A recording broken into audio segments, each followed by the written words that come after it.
So this is a one-time thing, or at least that's what they're saying, but this is connected to those concerns around the Chinese consumer. How seriously do we need to take that broader macroeconomic read-through? Morning. I think for Heineken, it is concerning because we have been hearing about the premium consumer particularly being under pressure in China, and there's a slowdown in the macro sense. And also in Heineken's case, the initial acquisition was pretty pricey. It was a $3 billion deal back in 2018, which was close to spirits valuations back then. So it's worrying to look at this market that had great promise, and Heineken did this bet where they didn't have to produce themselves, but then they did this tie-up with the local manufacturer, which was supposed to be easier politically. And it seems like that bet isn't paying off now in a environment where other markets are also under pressure, particularly the US.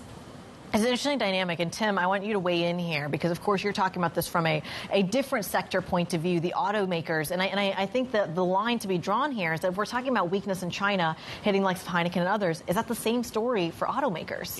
It's part of it, and don't forget we saw weakness with LVMH carrying others in the luxury goods industry. That plays over into autos in that it's one of, I think, 3 issues that our autos team is quite focused on. One clearly is China. And in the auto sector there's just intense competition with BYD ramping up production, overtaking Tesla, and it's putting pressure on the likes of VW, BMW, Porsche, Mercedes. They get 20+% of sales from China, over 30% of their profits likely from China, and so that's a big deal. So you have that. You have the transition to EVs, which now seems to be a bit of a pause.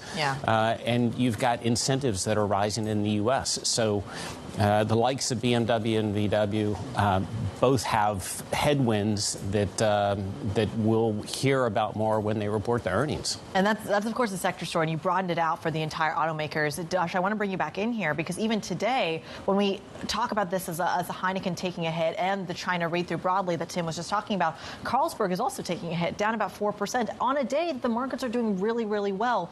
So is there a read-through then to other beer makers? Definitely. Carlsberg is quite exposed in China, and earlier this year it said there was actually going to be investing more in countries like China, and that's sort of the engine of growth. That was supposed to be the spark of hope in an environment where other markets are also under pressure. You had a year last year where prices went up a lot, and consumers are really at their limit, I think, across all sectors. We've written about this also in luxury and autos. So it sort of begs the question, well, if you're not going through price, how successfully are you able to pivot to growing through volume? And so far, with this results season, it seems like consumer sectors across subsectors are disappointing on that front.